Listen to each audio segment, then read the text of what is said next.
Okay, so this is topic sentences, and the way we do our topic sentences is that it looks like a triangle. And the important thing is that the topic always goes at this end of the triangle. And on the other side is something called a general idea.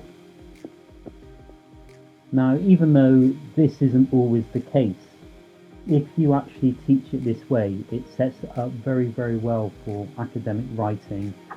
And a lot of the time it is the case. So when they're doing a bit of reading, if they go to the end of a topic sentence, they will actually find the topic. And this is something that we actually practice in reading exercises. Right, so the example we always use is that if your topic is a cat, to find a general idea, you basically say, what is a cat? A cat is an animal.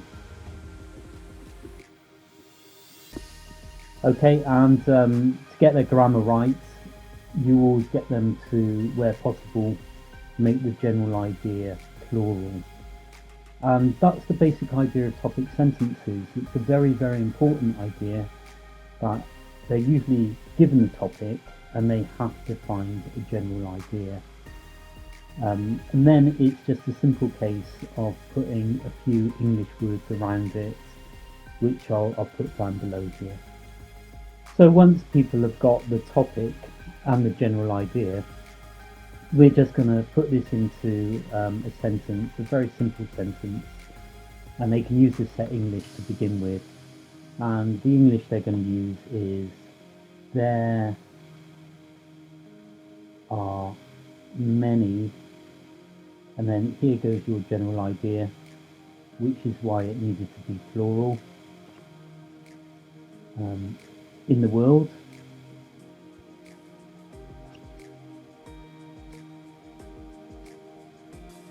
One of which is and this is topic goes here. Okay, so if we just do that for our sentence now, you can see that this would become animals and this would become cats. I'm going to put full stop. So there are many animals in the world, one of which is a cat. And that is a topic sentence. And to begin with, it's good enough. It's not a great topic sentence, but it is a topic sentence. So what I always say to students is that if you write this 5 times in an essay, you're not going to get great marks, but at the same time, you're not going to fail either. They have got a topic sentence. Now, with our very easy example, there are many animals in the world, one of which is a cat. The topic was cats.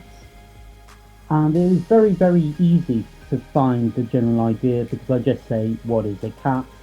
A cat is an animal, I add my S, and I've got it. Now, unfortunately, the topic isn't always this nice.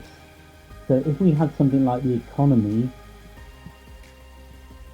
you can see that this isn't quite like cats.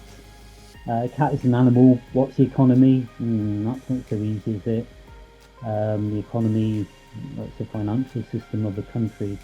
But you can see that this is probably very difficult for students. But luckily there is a way around this, and I call them cheat words.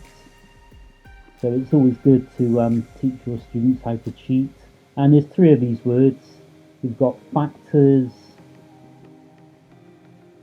issues, and aspects.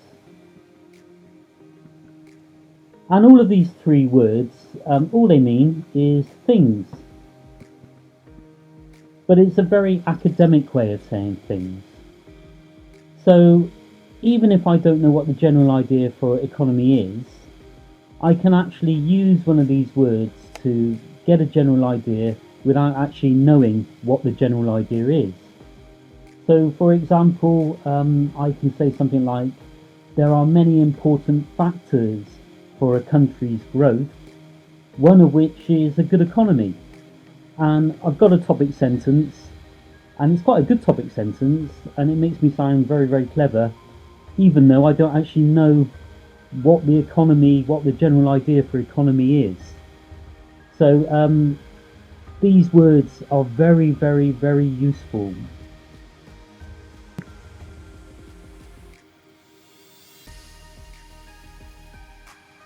Right, so here's that topic sentence written out, and as we said, it's actually quite a good topic sentence. I think if you got this in an essay from one of your students, you'd be quite happy.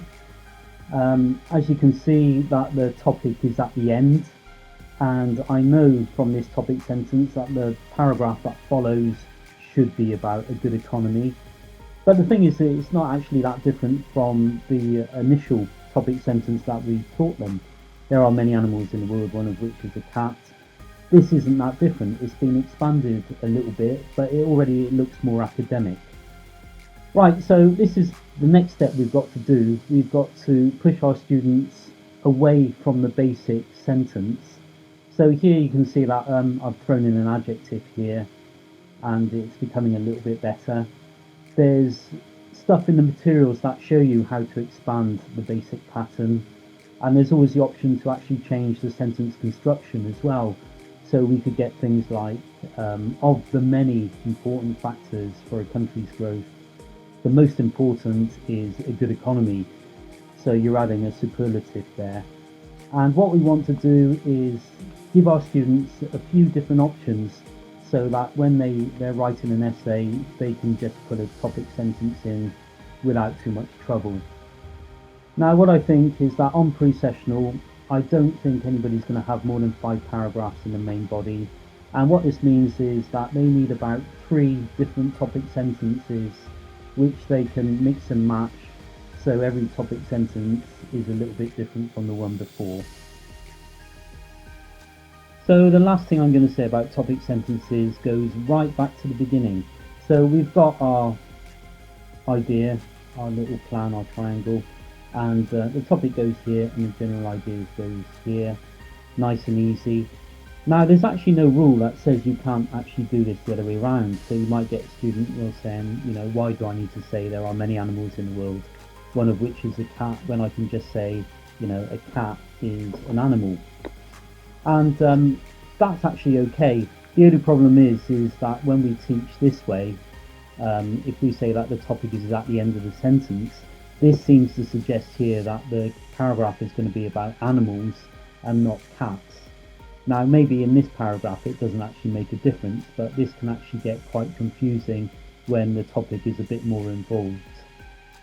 Okay, so what I suggest and what I always say to students is that while you're on pre-sessional, do it the way we teach you, and then when you're safely on your course, you can experiment and see what works for you.